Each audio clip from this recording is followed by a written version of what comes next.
I'm Beth Radow, co-president of the Larchmont Mamaroneck chapter of the League of Women Voters, one of more than 700 of the League's chapters nationwide.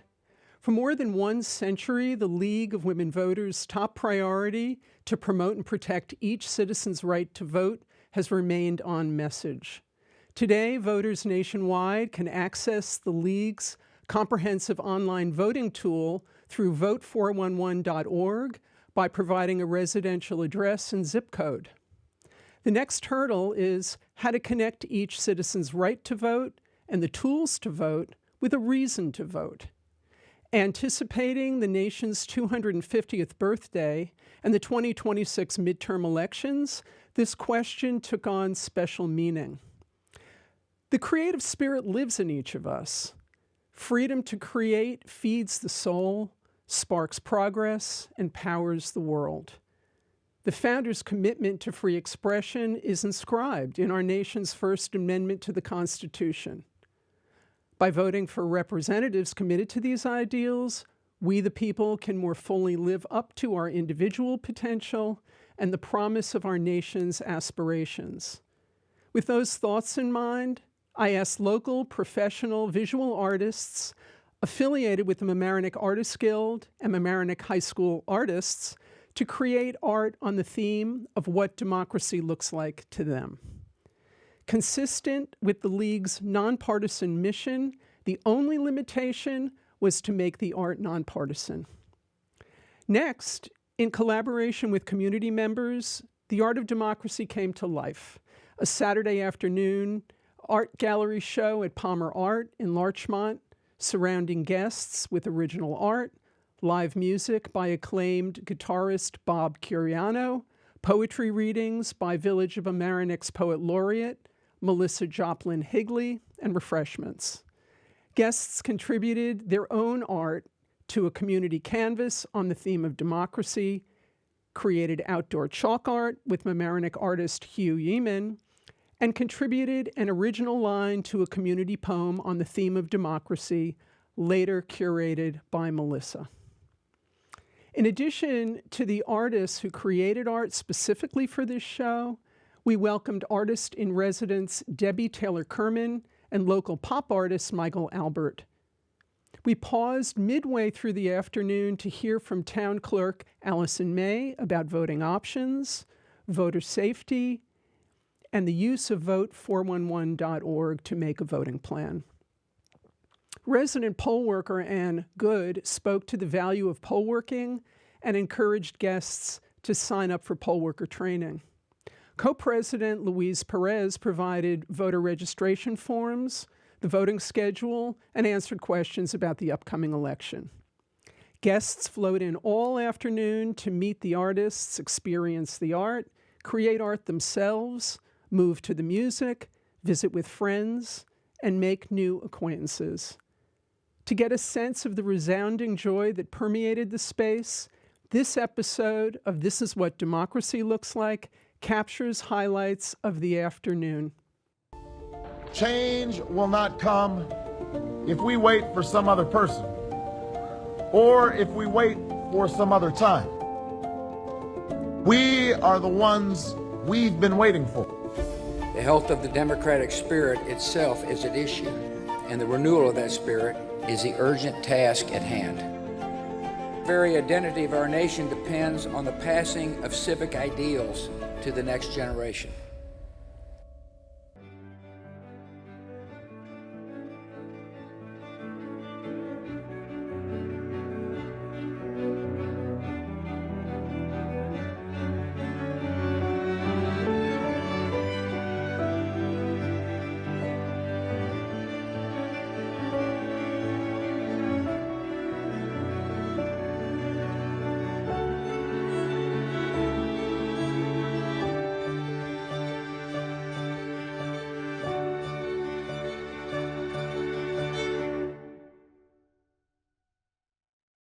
I'm Beth Radow, co-president of the Larchmont Mamaroneck chapter of the League of Women Voters. And we've been talking today about the connection between the spirit of creativity and the freedom of expression. and how voting helps us determine the extent of our ability to freely express. This show came out of a thought that I had: what does democracy look like? I have a show on LMC Media called This Is What Democracy Looks Like, and I ask that question. What does democracy look like? What does it sound like? What does it taste like? What does it feel like? Kathy Russell, a friend of mine who's a very gifted artist at Mamaroneck Artists Guild, and I had a conversation, and I said, do you think that we could get the artists to create art on the question of what democracy looks like to them? And I took it to the board of the MAG, and people took it seriously. So that is what you see behind you. To those of you who have not had an opportunity yet, we've got ballots to vote for the best art and show, because voting is in the DNA of the League of Women Voters. And toward the back, we've got a poetry project. Please contribute a line. We're creating, community here. And I've got a canvas at the back.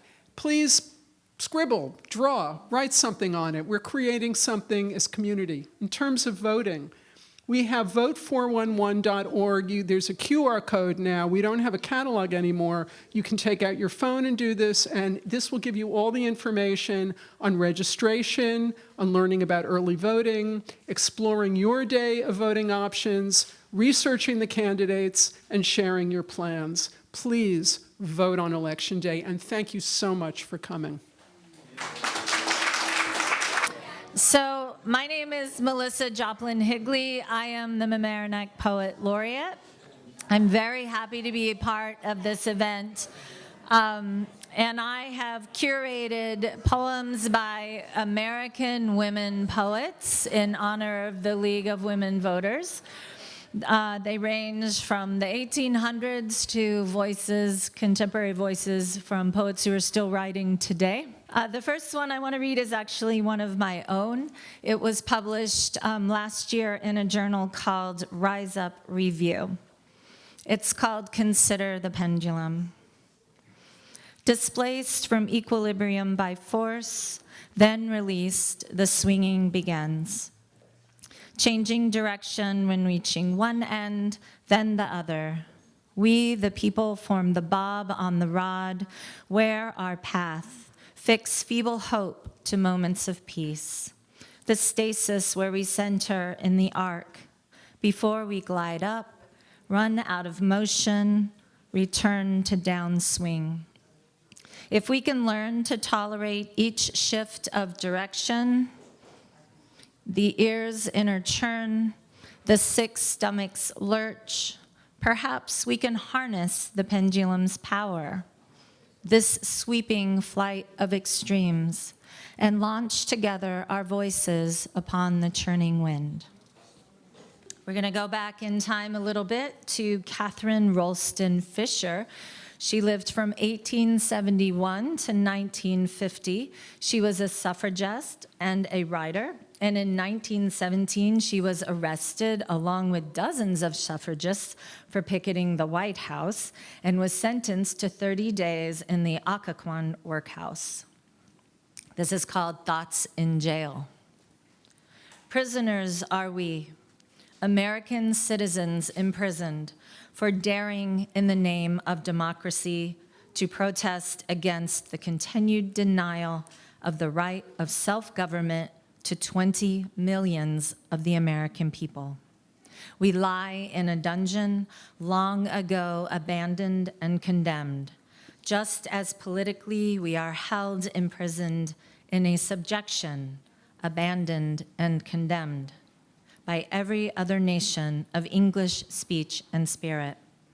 Painfully raising my head, I look down the long row of gray blanketed heaps. Under every heap, a woman, weak, sick, but determined. 20 gray fortresses of determination. Poet Nikki Giovanni, who passed last year, she was with us from 1943 to 2024, a world-renowned poet, professor, and one of the foremost authors of the Black arts movement. This is called Vote. It's not a hug, nor mistletoe at Christmas, It's not a colored egg at Easter, nor a bunny hopping across the meadow. It's a vote, saying you are a citizen. Though it is chocolate, or sometimes vanilla. It can be a female or a male. It is right or left. I can agree or disagree. But, and this is an important but, I am a citizen. I should be able to vote from prison. I should be able to vote from the battlefield. I should be able to vote when I get a driver's license. I should be able to vote when I can purchase a gun. I must be able to vote if I'm in the hospital, if I'm in the old folks' home, if I'm needing a ride to the polling place. I am a citizen. I must be able to vote. Folks were lynched. Folks were shot. Folks' communities were gerrymandered. Folks who believed in the Constitution were lied to, burned out, bought and sold because they agreed all men were created equal. Folks vote to make us free. It's not cookies nor cake, but it is the icing that is so sweet. Good for the folks, good for us. Thanks. We're gonna step back in time, as this is a timeless issue, to Frances Ellen Watkins Harper, who lived from 1825 to 1911.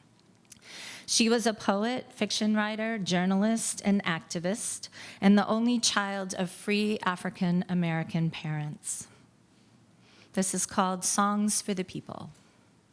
Let me make the songs for the people, songs for the old and young, songs to stir like a battle cry wherever they are sung. Not for the clashing of sabers, for carnage, nor for strife, but songs to thrill the hearts of men with more abundant life. Let me make the songs for the weary amid life's fever and fret, till hearts shall relax their tension and careworn brows forget. Let me sing for little children before their footsteps stray, sweet anthems of love and duty to float o'er our life's highway. I would sing for the poor and aged when shadows dim their sight, of the bright and restful mansions where there shall be no night. Our world, so worn and weary, needs music pure and strong to hush the jangle and discords of sorrow, pain, and wrong. Music to soothe all its sorrow till war and crime shall cease, and the hearts of men grow tender, girdle the world with peace. This one you most likely have heard in either history class or English class. It's by Emma Lazarus. Anybody got a clue? Okay.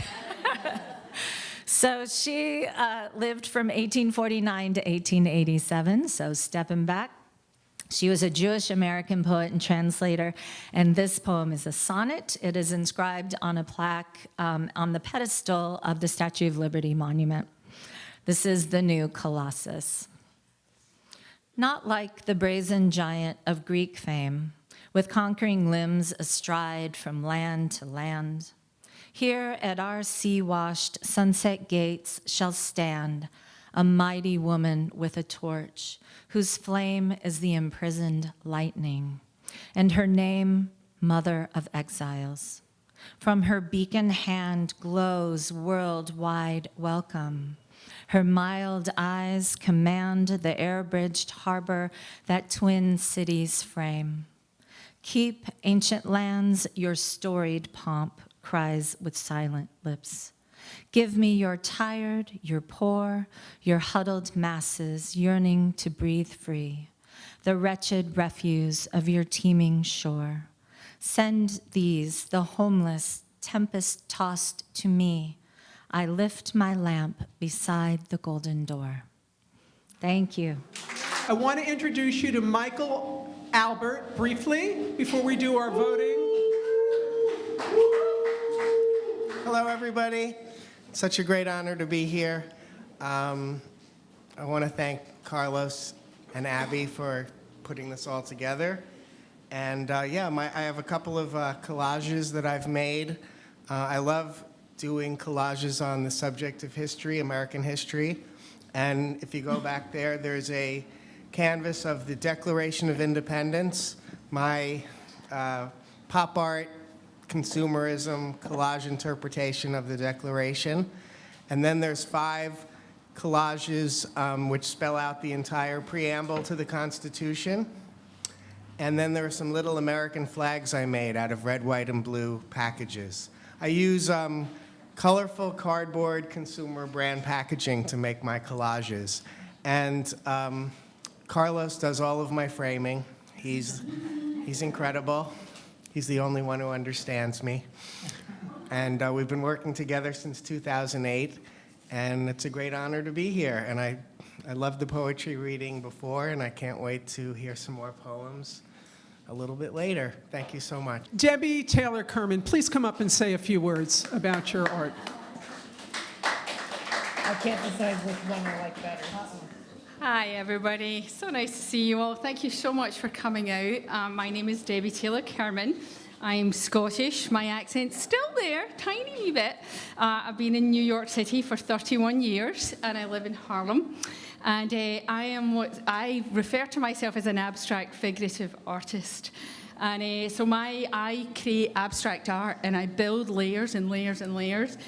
And I kind of see the parallel of building layers that it's like living a life and having all of your flaws, everything, there to show. Like, as an older woman, I feel that I'm just fuck it, this is life. I have all my flaws, and so my work is filled with bits and bobs and things from the history that come through the surface, And my work is basically a celebration of diversity. I think right now, what's the political climate right now is about division. It's about keeping us divided. And for me, my work is about unity, harmony, love, respect, dignity, and so for me, it's a celebration of our differences. Instead of, my work aims to bring hope, that we can live and coexist in peace, regardless and despite our differences, and actually celebrate our differences.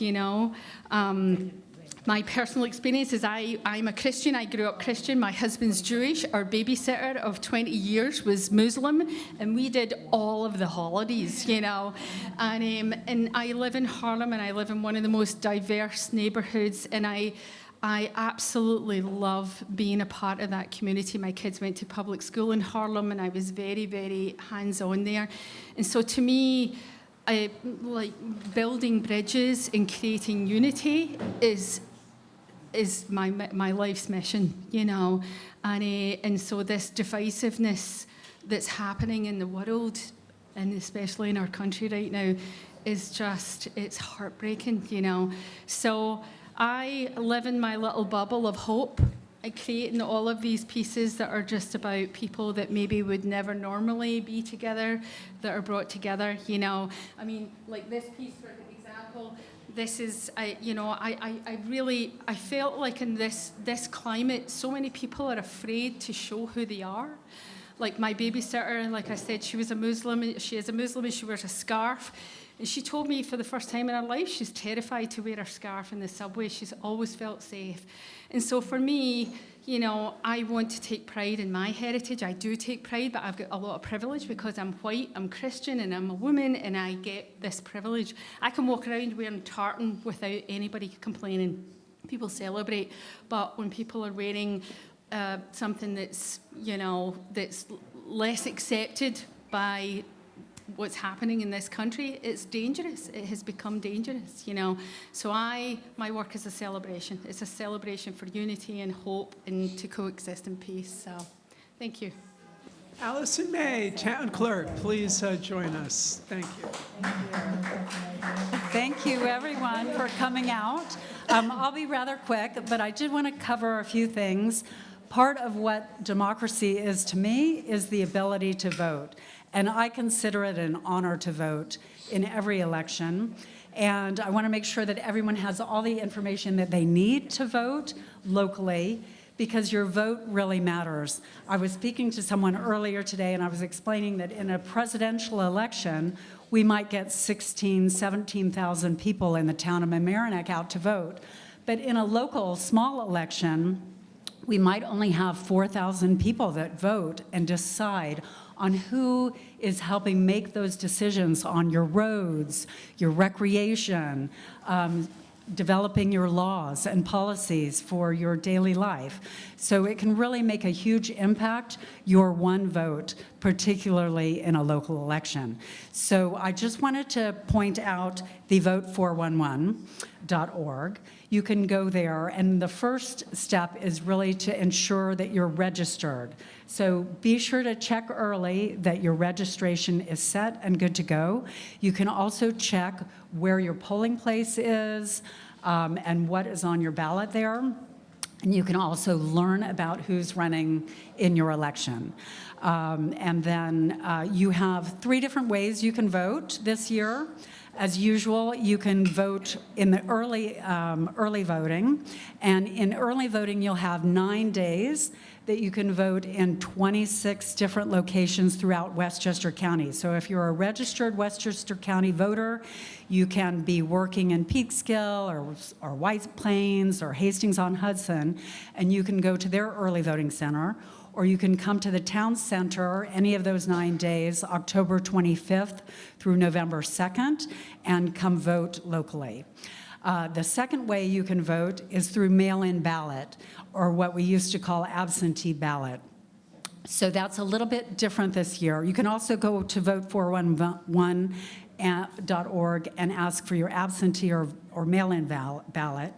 But this year, it's a little bit different. If you ask for a mail-in ballot and you try to go vote on election day at early voting, when you get there, they'll only allow you to vote by affidavit ballot. It's not like before where they would just let you machine vote. You'll have to vote by affidavit ballot, and that will go to the end of the count pool. So that won't be counted until after all of the other votes are counted after November 4th.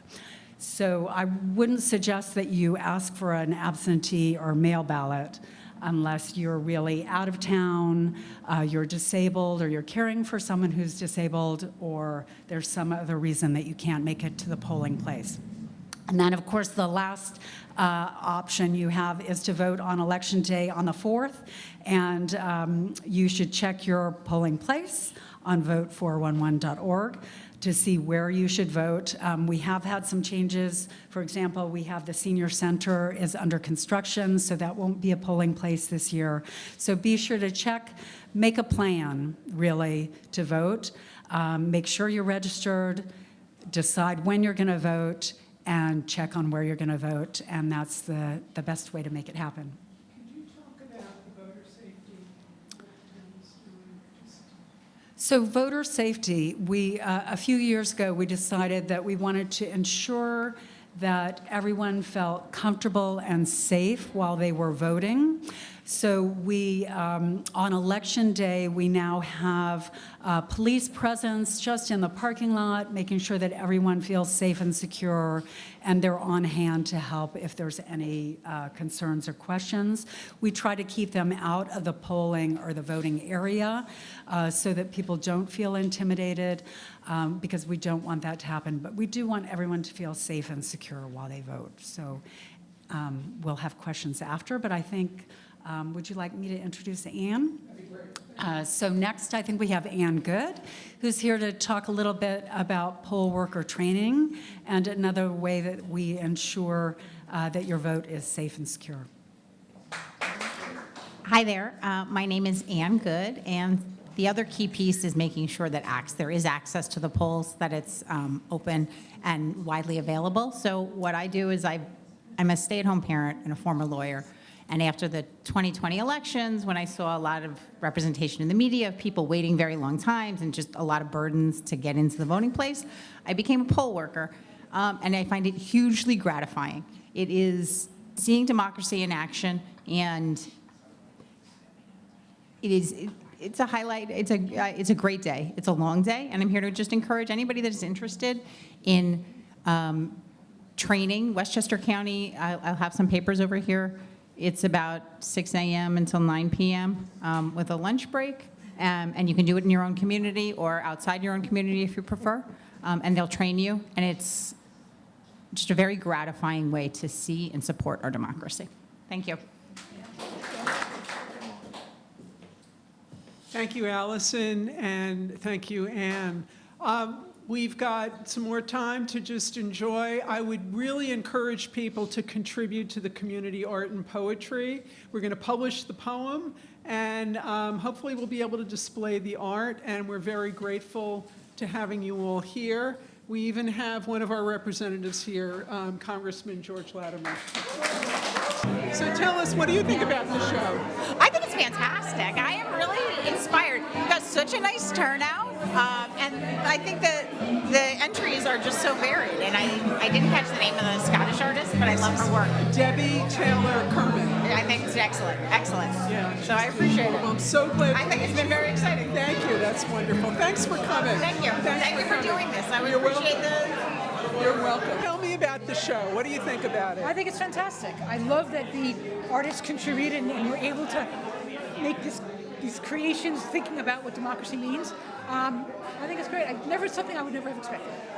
So it's been a lot of fun just to be here, talking to some artists and looking at the art. I think it's great. And I agree also. I just want to say that the cause that Beth is bringing about is needed, and great show, great artists, and come out and check it out if you can. All right. Thank you. How do you like the show? It is terrific. There are great turnout, a lot of enthusiastic people enjoying the artwork and learning about voting and democracy. Yeah, congratulations, Beth. Thank you very much. Who is our chalk artist around the corner on West Avenue? How's the day going? Great, great. We got a little bit of rain, but more sprinkles really in the morning, and that actually helps the chalk sort of bond to the surface and really pop. So it looks great. Great, we're going to get some photographs of it. Great. All right, we'll get Debbie Taylor Kerman, our artist in residence. What do you think of the show? Oh, I think it's fantastic. I love it. It's been such an enthusiastic, people coming and getting really excited about the art and about voting and about our democracy.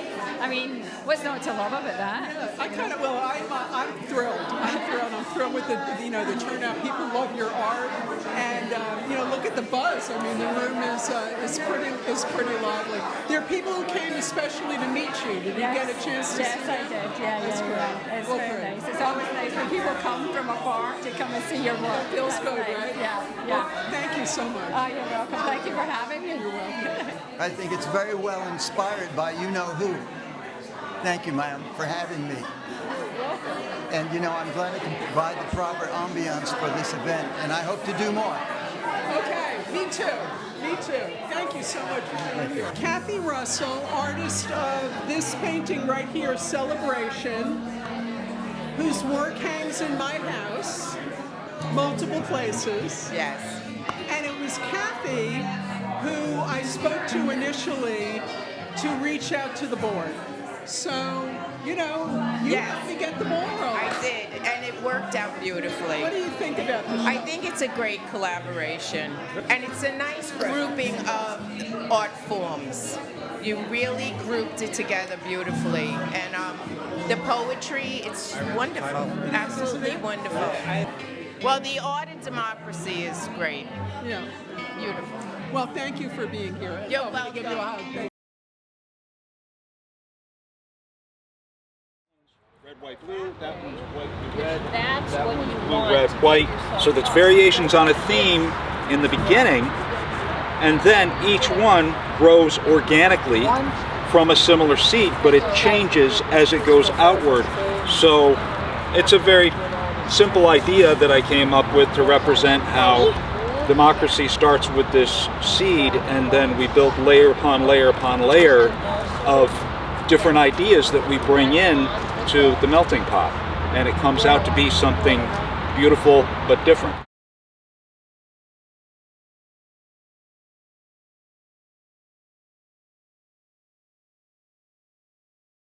I'd love to hear, just any thoughts that you have for people who might be watching. The goal is for this to bring this across the country. And so, you launched this, for which I am forever grateful. And I'm just would love to be able to share with people any behind the scenes feedback that you got from the artists about this, people who aren't here, that you could share with people their experience of doing this. We did not hear, or at least I didn't hear directly from the other artists about what they were doing. We each kind of worked on our own pieces, like within what we felt democracy looked like to us. So we were just hopeful that people would sign up and be inspired by this as we were inspired by it. The whole topic, the whole idea that you had for creating this event was just, it just was so pertinent to us. We really jumped on it right away. And we kept talking about it. I worked on the flyers that were sent out to, your group and the public, and we posted them on social media to hopefully get people interested in not only doing art, but in coming to see what we had put together. And it was very exciting from the beginning. It really... That means a lot, because their ideas are a dime a dozen. And you can have a lot of good ideas, but maybe if other people don't think so, they don't go anywhere. And the notion that people actually thought that this is something that interests me and has relevance inspires me to, invite other people. Yeah. Yeah, I think, so the Guild has monthly shows, sometimes even every 3 weeks or so. We're used to, having to make art for the next show and trying to fit a theme or something. But the feedback I got from most of the MAG artists that participated was that there was a real, they were excited about it. Yeah. There was a real excitement. And I think it was also because, it's the theme of the show. It spoke to people. And so I heard a lot of excitement. And that was really nice because, like I said, we have shows all the time, and you don't hear that excitement. So this was something different. This was something that people felt really motivated for. The only, not negative, but the only other side that I heard was the struggle of keeping it not nonpartisan. Yeah. But I think in a lot of our minds, one artist was like, well, I don't know if I can put a Statue of Liberty. Well, of course you can. Right? That's not partisan, or so I think there was a little bit of that, of just like, well, how do I represent democracy to me without being partisan? But it made everybody think. That is the good part, and it's I think that having the conversation with ourselves about things is one of the things that inspired doing the community canvas. And people were asked to do this more on an impromptu basis. I brought in paint pens or markers, and people were able to contribute. But there were a lot of good thoughts here. And the other question is how do we get people excited about something that's in our DNA, and understanding that even though freedom is freedom, it's not free. Is that we really do have to do our part to be able to defend and protect democracy. And everybody's got a creative spirit. It's a matter of figuring out what it is and accessing it. And I will say that our musician loved being a part of this. Bob Curiano was spectacular. I am so grateful to you. And I think that I'm actually we're gonna figure out how to do more and invite Bob to do more. People love the music. Just having the wonderful atmosphere there. Made it so much more eventful. It really did. The music added a lot. Yeah, it was terrific.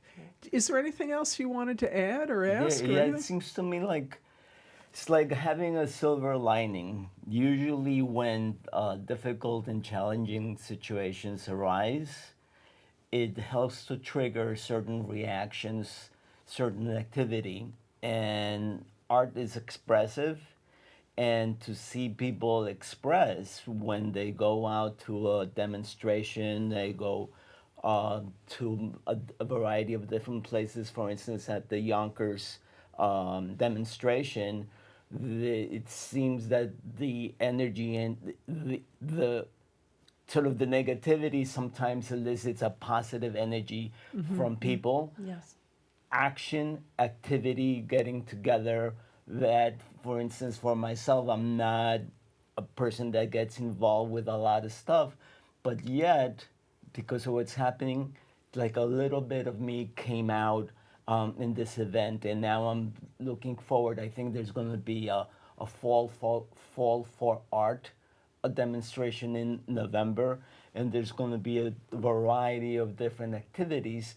So it's nice to see, like, I am a kind of a child of the 60s in a way. So it's nice to see like people kind of getting together and expressing themselves, that they should have like as Devo would say, freedom of choice. Well, thank you all for joining, and we'll see you next time. Terrific. Absolutely. Thank Thank you. you. Thank you.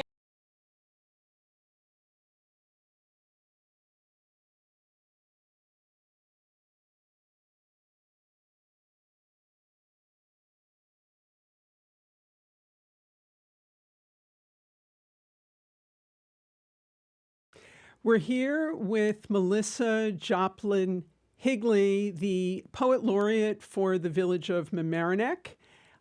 Melissa joined us at the Art of Democracy on October 11th, where she curated and presented a number of poems by women from the 1700s up to present day. Welcome to the show. Thank you. I'm happy to be here. So good to see you. You too. So at the event, we presented to our guests the opportunity to create a community poem. Talk a little bit, if you would, about that poem and what came out of it. So, for those who don't know, a community poem is simply a poem composed of lines from varying members of a community. So, I had pages out. I started with a line of my own and then invited attendees to contribute a line following whatever happened to be on the page. So they could respond to what was already there, or they could come up with a new idea, take it in a new direction. But it was all meant to be focused on the theme of the art of democracy, what that means, especially maybe even relating to the written word or how poems function. So we collected about 4 pages of lines across the 3 hours. So we did okay. We sure did. So what came out of it? So we ended up with a beautiful lyrical poem. It's almost surprising, I think, in its quality, because I didn't know what to expect. Some of the lines we decided to use in the community art canvas, and then some stayed in the poem, but all the lines were used. No lines were altered, as far as I didn't change anyone's words. So it was just edited for conciseness and lyrical quality and flow. And then I think it works really nicely paired with the community art canvas, which has the remaining lines. And yeah, that's our... would you like me to read it now? I'd love you to read the poem. So I am calling this The Art of Democracy, a community poem. The planet votes in radiant storms, speaks in flowering light. Our voices, speaking freedom, create a hopeful, vibrant future. Voting is caring for the nation, caring for yourself. Won't the process steel itself with each of our generations, growing hopeful, sowing tenderness, knowing? Hope soars, hope sings, hope falters, hope survives. Dandelion puffs, birthday candles, land where the children are safe, the hopeful flower, blooming a bright future. hang on, hang on, hang on. The time has gone for wishful thinking. The time has come for courageous speaking. We are strongest together. When I vote, I am not selfish. Please care. Tell your story by any means necessary. Be yourself, for you are a canvas. For when the world itself crumbles into red pointed words, there is a life, keep building it. The planet speaks to the light that harbors trees and flowers. Breathe the fresh air and freedom, and let the embers of freedom burn with longevity. My voice shines brighter, yet brighter. Wow. That's beautiful. Yes, yes, it's amazing how there was a communication within and between the lines that you could tell. When someone wrote a line, they might have been thinking of the line that was before theirs, and kind of responding to it or being inspired by it. And so it really was more cohesive than I had anticipated, and really resonant. Well, it's beautiful. Thank you so much. And you're going to publish this in your newsletter, and we're going to share it with people who attended, which is great. Thank you so much for coming. Thank you. Happy to be here. Reflecting backward, acts of kindness abounded throughout the planning process of the Art of Democracy. Drawing on existing relationships and making new connections to organize the event created a sense of community that continues beyond the event itself. Simply put, it brought out the best in us. Plans for partnering in other community events are underway. As a decades-long League of Women Voters member, I encourage fellow League chapters and local media stations across America to collaborate in advance of the midterm elections with local artists, poets, and musicians to host and share on the airwaves an Art of Democracy event where you live. Start planning now, or at least 4 to 5 months in advance. Visit wvlm.org for a written guide to be posted by January 2026. Get in touch if you have questions. Once you tap into the creative spirit of people where you live on the theme of democracy, you'll get back in return the energized joy of an inspired community and people who vote. The best way to predict America's future is to create it. I'm Beth Radow, and this is what democracy looks like.